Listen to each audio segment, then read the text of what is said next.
رانديس دنتال كلينيك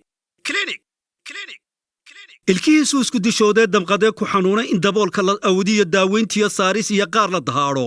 adoon meel fogba u doonan burca doorkan la keeno raandhiis baa u diyaaree ha moogaan dadweynow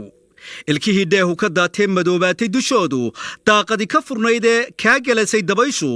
damdaguugan afkii ahaa ee dadka aad tusi weyday qosolkiina ka daysay in dib loo casiyeeyo da'yaraynta ilkaha burca doorkan la keeno raandhiis baa u diyaaree ha moogaan dadweynow raandhiis dusha kuwii ka casaadayna safayn baa u diyaaraho dayaxay u ekaane ugu hagaag raandhiis dental clinic kuwii daakim sameeyey raarmee istul fuulayna doctorkii simi lahaa adoon meel fogba u doonan burca doorkan la keeno raandhiis baa la diyaarahe ha moogaan dadweynow raandhiis dabaraad qurxoon oo aan dilaynin ilkaha daymada quruxdana dadku uu ashqaraaro dahab haddaad gashanaso adoon meel fogba u doonan burca doorkan la keeno raandhiis baa la diyaarahe ha moogaan dadweynow raandhiis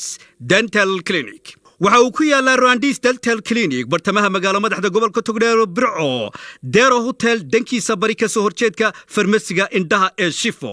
waxa kuugu diyaara shaqaale darban oo heegan ah oo u diyaara raaligelintaada kala xiriir telefoonada eber 6 telesom ama eber 6 somtel ha mogaanin raandhiis dental clinic